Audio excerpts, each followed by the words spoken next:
This is chapter 14 and it's called Double Identity. It's not easy having to live and exist in two cultures at the same time, but that's what I had to get used to. At school, I had to adapt to the life of an English pupil. At least that's what I was told by a teacher a couple of years after I'd arrived. I still had a Trinidadian accent and I liked using it because it made me feel different, like someone special, amongst all the other South London accents spoken in the school.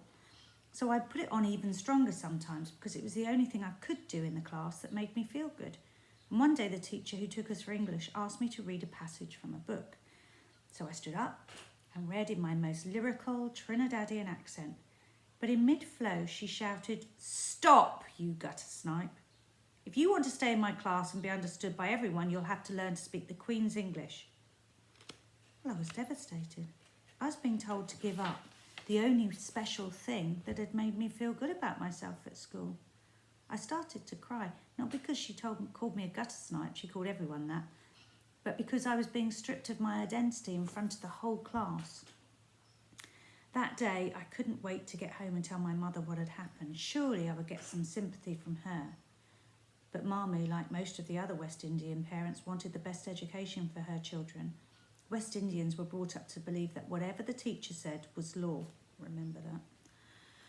School was a place where lives could be changed for the better and social standards raised. So, as far as Mummy was concerned, I had to abide by the rules of the teacher. And after that, every morning before we left home in our immaculate school uniforms, Mummy would line us up and tell us that we were in England now. We were to go to school and learn because our passport to life was our education. We were to make sure we took advantage of every bit of knowledge that was on offer. If we did, no one would ever be able to take it away from us. The next time I was asked to read from my English teacher, I made an attempt to speak the Queen's English.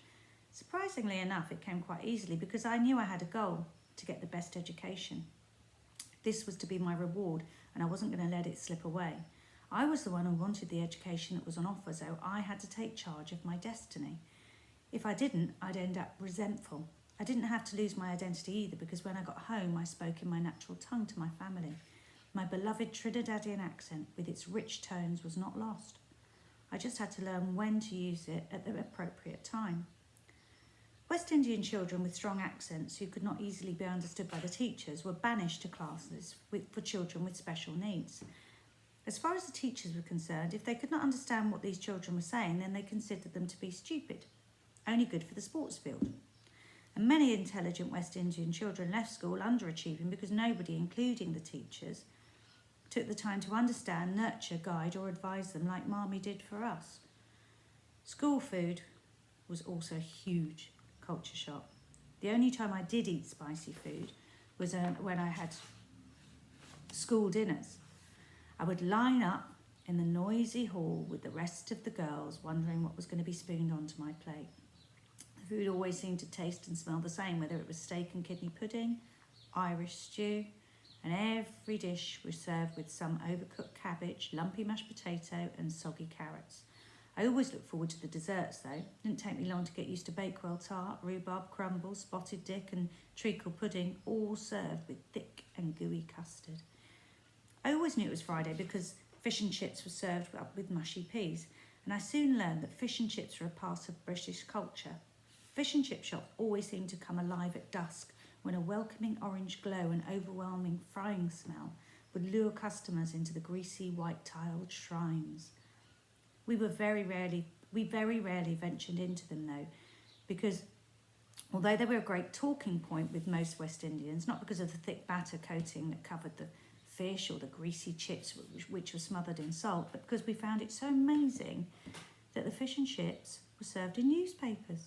Surely newspaper was for wrapping rubbish in, not for eating food from. I was pleased that in school we ate our fish and chips off a plate. The food we ate at home was highly seasoned with dried herbs and spices similar to those used in the Caribbean.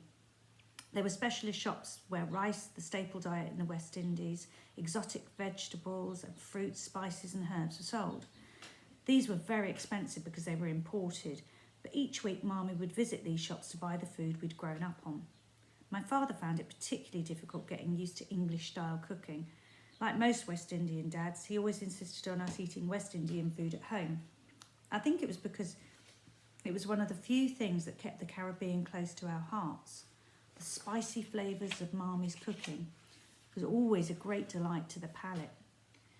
She would serve up not only traditional Caribbean dishes, but also anything from roast chicken to cottage pie, spaghetti bolognese to beef stew, all cooked in her own inimitable West Indian style.